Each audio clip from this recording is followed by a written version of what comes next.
సత్తే గొడవలేదు సత్తే గొడవలేదు పుట్టే ప్రతివాడు సత్తాడు కాలం కాకుల్లాగా గడిపేస్తారు. డాక్టర్ రావటం లేట్ అయిందన్నారు, అప్పుడే మీకు మందులు రాసిచ్చారా? ఇది మందులు చిట్టి కాదు బెదరు, బండి కాగితాలు. బండి కాగితాలా? ఏం లేదు, లైట్గా దగ్గు ఉంది. దగ్గు అంటే తెలిసిందే కదా, కరీనా టెస్ట్ అని, దీపికా టెస్ట్ అని, కాజోల్ టెస్ట్ అని, ఇలా రకరకాల టెస్టులు ఉంటాయి. ఆ టెస్టులని చేయించుకోవాలంటే మినిమం బండి కాగితాలు ఉండాలి.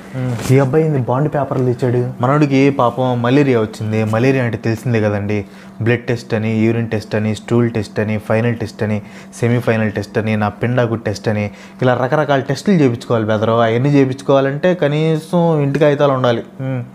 అవును, ఇంతకు మనకేమైంది? క్యాన్సర్ ఫస్ట్ స్టేజ్ అంటున్నారు. క్యాన్సరా? ఒక 4-5 ఎకరాల పొలం ఉందా? లేదు మాస్టర్. అయితే నువ్వు చచ్చిపోయినట్టే. ఏంది గురు అంత మాట అన్నా?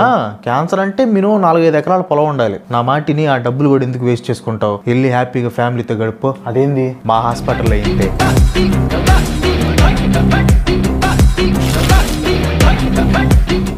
ఆంధ్రప్రదేశ్లో ఉన్న టాప్ 10 రిచెస్ట్ పీపుల్ లిస్ట్ చెప్తాను, ఒకసారి చూడండి. వెయిట్ వీడేంటి హాస్పిటల్స్ గురించి చెప్తానని రిచ్ పీపుల్ గురించి చెప్తున్నాడు అని కన్ఫ్యూజ్ అవ్వద్దు. విన్న తర్వాత మీకే క్లారిటీ వస్తుంది. Number 1, Murali Divi and family, Divi slabs, pharma industry. Number 2, B Parthasarathi Reddy and family, Hetero labs, pharma industry. Number 3, P Pitchireddy, PV Krishnareddy and family, mega engineering and infrastructures, construction industry. K Satish Reddy and family, doctor Reddy's laboratories, pharma industry. G Amarender Reddy and family, GAR real estate industry. 6, Satyanarayana Reddy and family, MSN laboratories, pharma industry. Number 7, G V Prasad and family, doctor Reddy's laboratories, pharma industry. Number 8, Venkateswarlu Jasti and family, pharmaceuticals, pharma industry. Number 9, PVN Raju Gland pharma, pharma industry. Number 10, VC Nannapaneni, నాక్టో pharma, pharma industry. So top 10లో 8 మంది pharma ఇండస్ట్రీకి సంబంధించిన వాళ్ళు. మీరు గమనించండి, మీ ఊర్లో schools కంటే హాస్పిటల్స్ ఎక్కువ ఉంటాయి. సో దీన్ని బట్టి మనం అర్థం చేసుకోవచ్చు, ఇండియాలో హెల్త్ కేర్ అనేది 3 పువ్వులు 6 కాయలు. ఇప్పుడు జపాన్ కానీ, సింగపూర్ కానీ, ఇజ్రాయెల్ కానీ, ఆస్ట్రేలియా కానీ, న్యూజిలాండ్ కానీ, ఇలా చాలా దేశాల్లో హెల్త్ కేర్ అనేది ఫ్రీ. కానీ మన దేశంలో హెల్త్ కేర్ అనేది మంచి ప్రాఫిటబుల్ బిజినెస్. సో ఈ వీడియోలో మన హాస్పిటల్స్ మనల్ని ఏ విధంగా దోచుకుంటున్నాయో ఎక్స్పోజ్ చేయబోతున్నాను. సో మీ నుంచి నాకు ఒక చిన్న హెల్ప్ కావాలి. ఆ చిన్న హెల్ప్ ఏంటంటే ఈ వీడియోని షేర్ చేయండి, ఖచ్చితంగా షేర్ చేయండి. ఎందుకంటే ఈ వీడియో ఎక్కువ మందికి రీచ్ అవ్వాలి. అండ్ లైక్ చేసి ఏదో ఒక కామెంట్ చేయండి. ఎక్కువ లైక్స్, కామెంట్స్ వచ్చినాయి అంటే వీడియోకి ఎంగేజ్మెంట్ పెరిగి రీచ్ పెరిగింది అనమాట. సో నా ఉద్దేశం ఏంటంటే ఈ వీడియో ఎక్కువ మందికి చేరాలని. అండ్ వీడియో చూసిన తర్వాత నచ్చితే సబ్స్క్రైబ్ చేయడానికి ట్రై చేయండి. ఫస్ట్ ఆఫ్ ఆల్, మనకి ఏ హెల్త్ ప్రాబ్లం వచ్చినా ట్యాబ్లెట్ వేసుకుంటాం. ఈ చిన్న ట్యాబ్లెట్ తయారీ వెనక పెద్ద ప్రాసెస్ ఉంటుంది. యాక్చువల్గా మా వైఫ్ ఫార్మసీ బ్యాక్గ్రౌండ్ అనమాట. సో దీనికి సంబంధించి కొన్ని డీటెయిల్స్ అయితే గ్యాదర్ చేశాను. ఈ చిన్న ట్యాబ్లెట్ తయారు చేయడానికి మెయిన్గా 4 స్టెప్స్ ఉంటాయి. ఫస్ట్ స్టెప్ వచ్చేసరికి డిస్కవరీ అండ్ డెవలప్మెంట్. ఈ స్టెప్లో ఏంటంటే డ్రగ్ గురించి పూర్తిగా రీసెర్చ్ ఉంటుంది అండ్ డెవలప్మెంట్ ఉంటుంది. సెకండ్ స్టెప్ వచ్చేసరికి ప్రీ క్లినికల్ రీసెర్చ్. సో ఈ స్టెప్లో ఫస్ట్ స్టెప్లో తయారు చేసిన డ్రగ్ని యానిమల్స్ అంటే జంతువుల మీద టెస్ట్ చేస్తారు. ఇన్ కేస్ జంతువుల మీద అది బాగా పనిచేసి టెస్ట్ పాస్ అయ్యి ఎఫెక్టివ్ రిజల్ట్స్ వచ్చినాయి అనుకోండి, థర్డ్ స్టెప్కి వెళ్తారు. ఆ థర్డ్ స్టెప్పే క్లినికల్ రీసెర్చ్. సో ఈ స్టెప్లో ఏంటంటే మనుషుల మీద ఆ డ్రగ్ని టెస్ట్ చేస్తారు.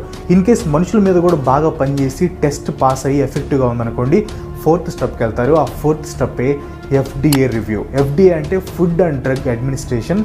వీళ్ళు ఈ డ్రగ్ గురించి డీటెయిల్స్ అన్నీ మొత్తం దాన్ని ఫుల్గా టెస్ట్ చేసి డీటెయిల్స్ అన్నీ తరోగా వెరిఫై చేస్తారు. సో వీళ్ళు అప్రూవ్ చేస్తేనే ఆ ట్యాబ్లెట్ అనేది మార్కెట్లోకి వెళ్తుంది. సో ఆ ట్యాబ్లెట్ని అప్రూవ్ చేయాలా, రిజెక్ట్ చేయాలా, మొత్తం డెసిషన్ అంతా ఈ FDA తీసుకుంటుంది అనమాట. సో వన్స్ వాళ్ళు ట్యాబ్లెట్ని అప్రూవ్ చేసిన తర్వాత ఈ ట్యాబ్లెట్ మార్కెట్లోకి వెళ్తుంది.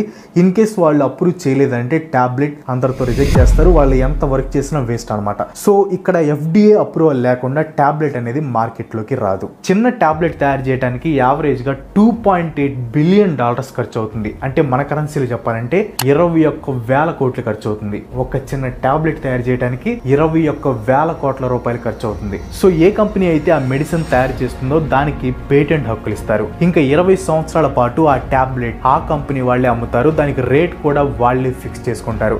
వేరే కంపెనీ ఈ డ్రగ్ అమ్మటానికి లేదు. ఈ 20 సంవత్సరాలు ఆ ట్యాబ్లెట్ తయారు చేయడానికి ఖర్చు మొత్తం వడ్డీతో సహా వచ్చేస్తుంది. సో వీటిని బ్రాండెడ్ మెడిసిన్ అంటారు. బాగా గుర్తుపెట్టుకోండి, బ్రాండెడ్ మెడిసిన్. సో ఈ 20 సంవత్సరాలు అయిపోయిన తర్వాత వేరే కంపెనీస్ కూడా ఈ డ్రగ్ని తయారు చేసి అమ్ముకోవచ్చు. అప్పుడు ఈ మెడిసిన్ని జనరిక్ మెడిసిన్ అంటారు. బాగా గుర్తుపెట్టుకోండి, బ్రాండెడ్ మెడిసిన్, జనరిక్ మెడిసిన్. బేసిక్గా బ్రాండెడ్ మెడిసిన్ కంటే జనరిక్ మెడిసిన్ చాలా చాలా చాలా చీప్ రేట్కి వస్తాయి. ఎందుకంటే కంపెనీస్ వాటిని తయారు చేయడానికి రీసెర్చ్ కానీ డెవలప్మెంట్ కానీ చేయాల్సిన పని లేదు. అండ్ అన్ని కంపెనీస్ వాటిని తయారు చేసుకోవచ్చు. కాబట్టి జనరిక్ మెడిసిన్ చాలా తక్కువ రేట్కి వస్తాయి. FDA రిపోర్ట్స్ ప్రకారం బ్రాండెడ్ మెడిసిన్ కంటే జనరిక్ మెడిసిన్ 80 to 85% తక్కువ రేట్. అండ్ ఇక్కడ ఇంట్రెస్టింగ్ థింగ్ ఏంటి తెలుసా, రెండు ఒకేలా పనిచేస్తాయి. అండ్ రెండిటి కెమికల్ కంపోజిషన్ కూడా ఒకటే. ఇన్ఫ్యాక్ట్ మీరు ఆ 2 టాబ్లెట్స్ని వాటర్లో వేసారనుకోండి, రెండు ఒకే టైంకి కరిగిపోతాయి. ఒక్క సెకండ్ కూడా తేడా ఉండదు. సో గైస్, ప్రెసెంట్ అయితే మెడికల్ షాప్కి వెళ్తున్నాం. సో అక్కడికి వెళ్ళిన తర్వాత కొన్ని డీటెయిల్స్ అయితే కనుక్కుంటాను. అంటే వాళ్ళ దగ్గర జనరిక్ మెడిసిన్ ఎక్కువ ఉండిద్దా లేకపోతే బ్రాండెడ్ మెడిసిన్ ఎక్కువ ఉండిద్దా. అండ్ నేను మెయిన్గా వెళ్ళడానికి రీజన్ ఏంటంటే, ఫస్ట్ వాళ్ళ దగ్గర ఒక టాబ్లెట్ తీసుకోవాలి. అంటే ఒక్కదానికే పనిచేసే tablet generic medicine, branded medicine. For example జ్వరం కనుకోండి, సో దానికి సంబంధించి ఒక జనరిక్ మెడిసిన్ ఒకటి తీసుకోవాలి, బ్రాండెడ్ మెడిసిన్ ఒకటి తీసుకోవాలి. సో ఆ రెండింటికి ప్రైస్ డిఫరెన్స్ ఎంత ఉంది కనుక్కుంటాను. అండ్ ఇంకా కొన్ని డీటెయిల్స్ తెలుసుకునే ప్రయత్నం అయితే చేద్దాం.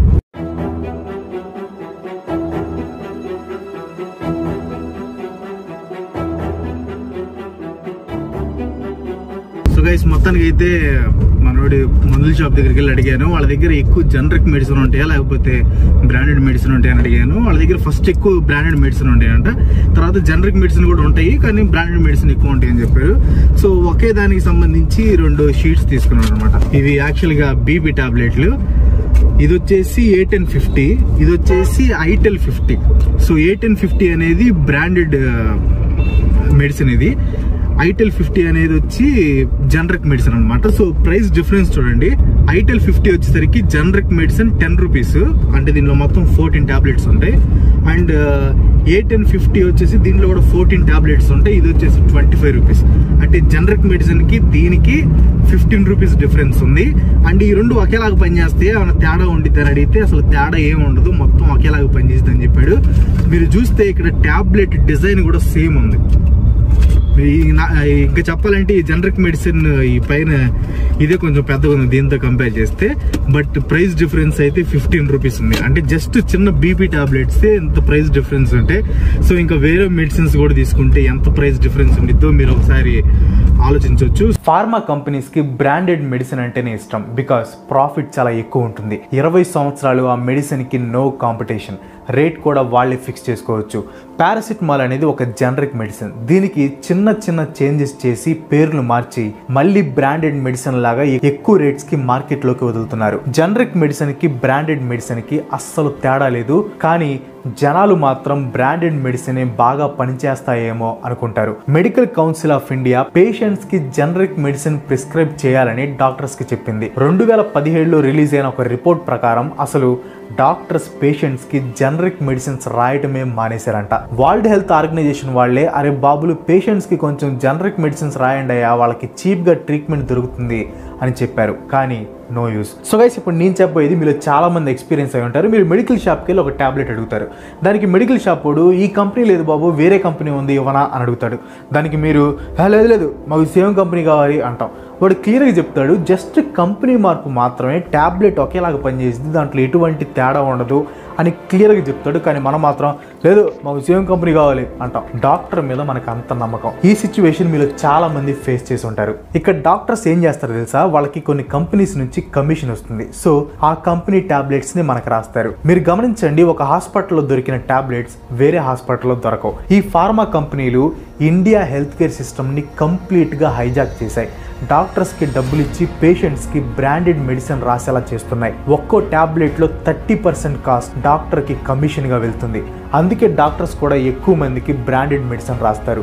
ఈ ఫార్మా కంపెనీలు ఎలా బ్రెయిన్ వాష్ చేశాయంటే, జనరిక్ మెడిసిన్లు సరిగ్గా పనిచేయవు, బ్రాండెడ్ మెడిసిన్లు అయితేనే బాగా పనిచేస్తాయి అన్నట్లు చేశారు. But both are same. In case ఒక టాబ్లెట్ మామూలు స్టాండర్డ్స్ కంటే జస్ట్ 1 సెకండ్ లేట్ గా కరిగిన 2 సంవత్సరాలు జైల్లో వేస్తారు. అంత స్ట్రిక్ట్ గా రూల్స్ ఉంటాయి. గవర్నమెంట్ డాక్టర్స్ కంపల్సరీ జనరిక్ మెడిసినే రాయాలని గవర్నమెంట్ రూల్ కూడా పాస్ చేసింది. కానీ ఎవ్వరూ దాన్ని పట్టించుకోరు. ఈ ఇష్యూ పట్టించుకోవద్దని ఆ డిపార్ట్మెంట్స్ మీద హై ప్రెషర్ వస్తుంది. అంటే ఫార్మసీ కంపెనీస్ ఎంత హైలో మేనేజ్ చేస్తున్నాయో మనం అర్థం చేసుకోవచ్చు. ఒక పేషెంట్ గవర్నమెంట్ హాస్పిటల్కి వెళ్ళాడు, డాక్టర్ మెడిసిన్ రాశాడు, గంటల లైన్లో నుంచుంటాడు టాబ్లెట్ కోసం. తీరా చూస్తే ఈ టాబ్లెట్స్ ఇక్కడ దొరకవు, మన దగ్గర ఓన్లీ జనరిక్ మెడిసినే ఉంటాయి అని షాప్ వాడు చెప్తాడు. ఇంకా బయటకు వెళ్ళి ఎక్కువ డబ్బులు పెట్టి డాక్టర్ రాసిన బ్రాండెడ్ మెడిసిన్ కొనుక్కుంటారు. ఆ గవర్నమెంట్ డాక్టర్ కి గవర్నమెంట్ హాస్పిటల్లో జనరిక్ మెడిసిన్ మాత్రమే ఉంటాయి అని క్లియర్ గా తెలుసు. కానీ బ్రాండెడ్ మెడిసినే ఎందుకు రాశాడంటే కమిషన్ కోసం. ఈ ఫార్మా కంపెనీ జనరిక్ మెడిసిన్ ప్రొడక్షనే తగ్గించాయి. మీకు విషయం తెలుసా, ఇండియా జనరిక్ మెడిసిన్స్ ని అతి తక్కువ ధరకి వేరే కంపెనీస్ కి ఎక్స్పోర్ట్ చేస్తుంది. ఈవెన్ ప్రపంచంలోనే ఇండియా లార్జెస్ట్ సప్లయర్. కానీ మన ఇండియాలో మాత్రం జనరిక్ మెడిసిన్ సరిగ్గా దొరకదు. అదే మ్యాజిక్. మెడిసిన్స్ ని 2 కేటగిరీస్ లోకి డివైడ్ చేస్తారు. Essential medicine, non essential medicine. పేరు చూస్తేనే మీకు అర్థమవుతుంది. ఇండియాలో 348 ఎసెన్షియల్ డ్రగ్స్ ఉన్నాయి. ఈ డ్రగ్స్ యొక్క ప్రైస్ ని గవర్నమెంటే కంట్రోల్ చేస్తుంది. అందుకే ఫార్మా కంపెనీలు నాన్ ఎసెన్షియల్ డ్రగ్స్ మీద ఎక్కువ డబ్బులు సంపాదిస్తాయి. డాక్టర్స్ కి మెడికల్ స్టోర్స్ వాళ్ళకి డబ్బులు ఇచ్చి వాళ్ళ మెడిసిన్ ని రికమెండ్ చేయమని చెప్తారు.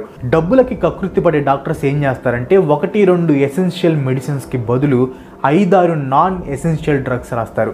నిజానికి దాంట్లో మనకి కావాల్సింది 2 టాబ్లెట్సే, కానీ డాక్టర్ ఏం చేస్తారంటే ఇంకో 5-6 టాబ్లెట్లు ఎక్స్ట్రా రాస్తాడు. మనం టాబ్లెట్లు మింగితే వాళ్ళు మన డబ్బులు మింగుతారు.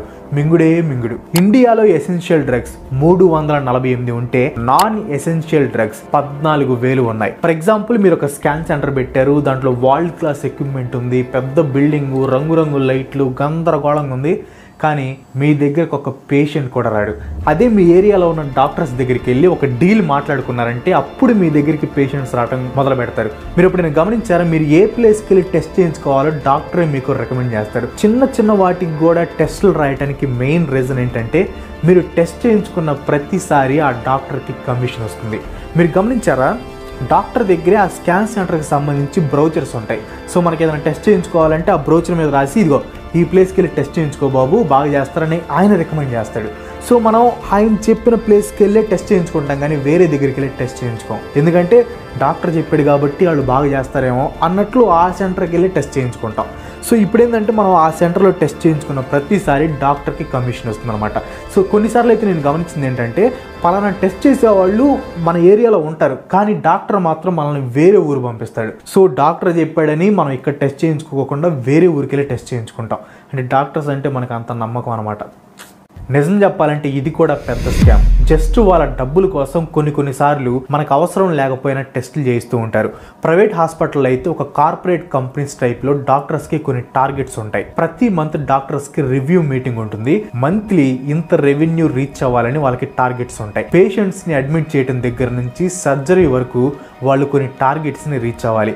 ఒక సర్వేలో తెలిసిన విషయం ఏంటంటే డాక్టర్స్కి హాస్పిటల్స్కి first choice elective surgery. Elective surgery అంటే నిజానికి ఆ సర్జరీ అవసరం లేదు, కానీ డాక్టర్స్ సర్జరీ చేసేస్తారు. ఫర్ ఎగ్జాంపుల్, కొంతమంది ముసలోళ్ళు ఉంటారు, వాళ్ళకి ఫ్యూచర్లో సర్జరీ చేయాల్సిన అవసరం వస్తుంది, కానీ డాక్టర్స్ వాళ్ళ టార్గెట్స్ని రీచ్ అవ్వాలని ముందే వాళ్ళకి సర్జరీ చేస్తారు. ఇంకా కొన్ని ఎగ్జాంపుల్స్ చెప్పాలంటే కొంతమందికి కడుపులో పెయిన్ వస్తుంది. పెయిన్ వచ్చినప్పుడు ఇప్పుడు మనకి అపెండిసైటిస్ ఉంది.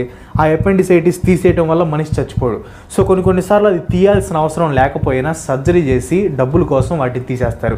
ఇప్పుడు మనలో గాల్ బ్లాడర్ ఉంది. గాల్ బ్లాడర్ లేకపోయినా కూడా మనిషి బతుకుతాడు. అది ఉన్నా లేకపోయినా పెద్ద మనకి ఎంత మేజర్ హెల్త్ ఇష్యూ ఏమి ఉండదు. సో ఏం చేస్తారంటే కొన్నిసార్లు అది ఇన్ఫెక్షన్ అయిందని చెప్పి గాల్ బ్లాడర్ని తీసేసి ఆ సర్జరీ చేసి దానికి డబ్బులు ఎక్కువ గుంజుతూ ఉంటారు. ఏదైనా మేజర్ హెల్త్ ప్రాబ్లం ఉన్నప్పుడు హాస్పిటల్కి వెళ్తే వెంటనే సర్జరీ చేయాలి అని చెప్తారు.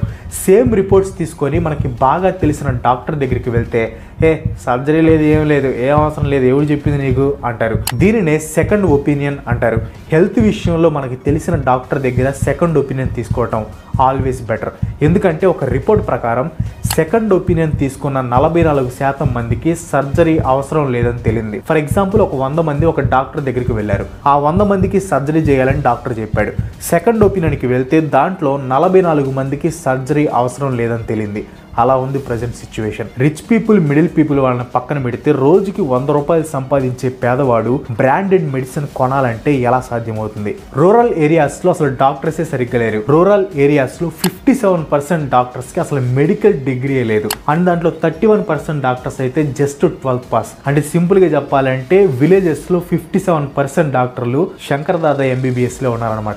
ఎన్ని గవర్నమెంట్స్ మారినా ఇక్కడ ఎలాంటి మార్పు లేదు. ఒక మిడిల్ క్లాస్ ఫ్యామిలీలో ఎవరికైనా మేజర్ హెల్త్ ప్రాబ్లం వచ్చి పెద్ద సర్జరీ చేయాలంటే ఇంకా ఫ్యామిలీ పావర్టీలోకి వెళ్ళిపోయినట్లే. నాకు తెలిసి చాలా మంది సర్జరీ చేయించుకోవడానికి డబ్బులు లేక సొంత వాళ్ళని కోల్పోయిన వాళ్ళు చాలా మంది ఉన్నారు. ప్రతి సంవత్సరానికి 5 కోట్ల మందికి పైగా ఆరోగ్య సమస్యల వల్ల మిడిల్ క్లాస్ నుంచి పేదరికంలోకి వెళ్ళిపోతున్నారు. గవర్నమెంట్ హాస్పిటల్లో ఫ్రీ ట్రీట్మెంట్ ఉంటుంది కానీ సరైన ఇన్ఫ్రాస్ట్రక్చర్ ఉండదు, సరిగ్గా చూడరు, స్టాఫ్ ఎక్కువ ఉండరు. బాగా పూర్ పీపుల్ తప్ప వేరే వాళ్ళు గవర్నమెంట్ హాస్పిటల్కి వెళ్ళి ఇంట్రెస్ట్ చూపించరు. ఎవ్వరు మీకు జనరిక్ మెడిసిన్కి బ్రాండెడ్ మెడిసిన్కి తేడా చెప్పరు. బ్రాండెడ్ మెడిసిన్ పేరుతో మనల్ని ఎలా దోపిడీ చేస్తున్నారో జనాలు తెలుసుకుంటే ఒక మసీద్, టెంపుల్, చర్చ్ కంటే హాస్పిటల్ ఎంత ఇంపార్టెంటో అర్థమవుతుంది. ఎలక్షన్స్ కోసం లక్షల కోట్లు ఖర్చు పెట్టే ఈ దేశంలో ఫ్రీ హెల్త్ కేర్ తీసుకురావడం పెద్ద విషయం కాదు. పాసిబుల్ అయినా కూడా ఎందుకు రావడం లేదంటే ఇండియాలో హెల్త్ కేర్ అనేది super business. Pharmacy mafia India health care ని రూల్ చేస్తుంది. మరి దీనికి సొల్యూషన్ ఏంటి? ఈ వీడియోకి మంచి రెస్పాన్స్ వస్తే దీనికి పార్ట్ 2 కూడా చేస్తాను. సో ప్లీజ్ ఈ వీడియోని ఖచ్చితంగా షేర్ చేయండి. ఈ వీడియో చేయడానికి నాకు 3 రోజులు పట్టింది. సో దయచేసి ఈ వీడియోని ఎక్కువ మందికి రీచ్ అవ్వాలంటే మీరు షేర్ చేయాలి. ఖచ్చితంగా షేర్ చేయండి. ఇంకో మంచి చూడతో మళ్ళీ కలుసుకుందాం. అంతవరకు సెలవు. Bye bye.